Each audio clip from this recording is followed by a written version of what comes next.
Assalamualaikum warahmatullahi wabarakatuh. Perkenalkan, saya Yolanda Syahnur.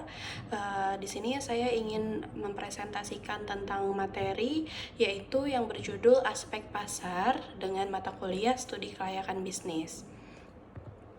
Aspek pasar ini merupakan aspek eksternal yang relatif tidak bisa dikendalikan oleh perusahaan atau bisnis. Dalam analisis aspek eksternal, bisnis perlu diidentifikasi mengenai peluang dasar atau market opportunity, dan sekaligus ancamannya itu yaitu atau threat. Hendaknya analisis terhadap pasar meliputi pasar nyata dan pasar potensial. Unsur-unsur dasar daya tarik pasar atau market attractiveness yang perlu dianalisis adalah besarnya permintaan dan penawaran pasar atau demand and supply. Pangsa pasar atau market share, perilaku pasar atau market behavior, pertumbuhan pasar atau market growth, atau potensi laba, ada intensitas persaingan pasar, dan siklus hidup produk serta akses pasar. Jika unsur-unsur tersebut masih belum layak, perlu dikaji ulang terus sampai didapat kelayakan yang sebenarnya. Jika setelah dilakukan kajian berulang yang intensif dan hasilnya ternyata tidak layak, sebaiknya ide bisnis tidak dilanjutkan atau di-drop dan dicari ide bisnis lainnya. Dan yang berikutnya itu ada permintaan dan penawaran pasar. Nah, permintaan dan penawaran pasar ini ada kelayakan aspek pasar. Aspek pasar adalah aspek pertama dan utama dalam analisis kelayakan suatu rencana bisnis. Jika pasar yang akan dituju itu tidak jelas, prospek bisnis ke depan pun tidak akan jelas, maka resiko kegagalan bisnis menjadi besar. Dengan kata lain, tanpa ada kelayakan pasar, rencana bisnis sebaiknya tidak bisa dilanjutkan.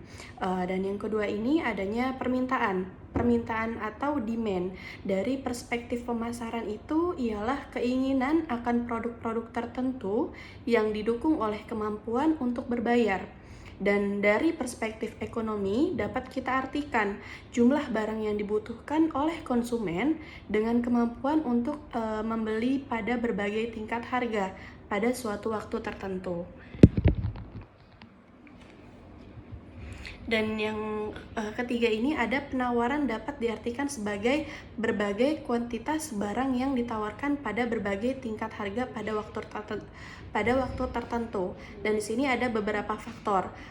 Faktor yang mempengaruhi penawaran suatu barang dan jasa, yaitu ada faktor harga barang itu sendiri, yang pertama, dan yang kedua ini harga barang lain yang memiliki hubungan, dan yang ketiga ada teknologi, yang keempat ada harga input, dan yang kelima ada tujuan perusahaan, dan terakhir ini ada harga khusus. Berikutnya ini ada ada bentuk pasar produsen.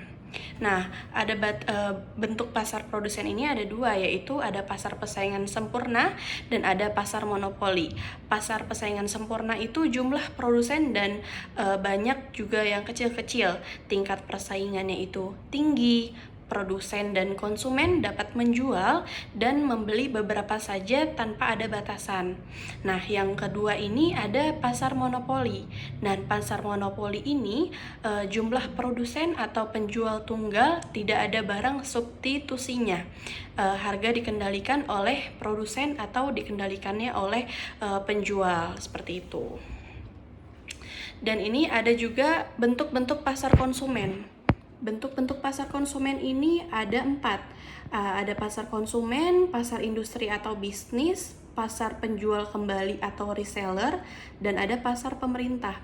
Pasar konsumen ini ada yaitu pasar barang dan jasa yang dibeli atau disewa oleh perorangan untuk keperluan pribadi. Gitu. Dan yang kedua ada pasar industri atau bisnis, yaitu pasar barang dan jasa yang dibeli atau disewa oleh perorangan atau organisasi untuk digunakan pada produksi barang dan jasa lain, baik untuk dijual maupun untuk disewakan.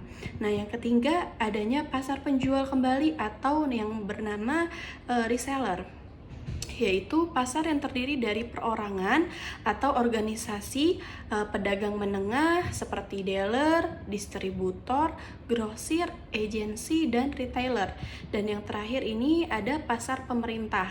Pasar pemerintah yaitu pasar yang terdiri dari unit-unit pemerintah yang membeli dan menyewa barang atau jasa untuk keperluan pemerintah.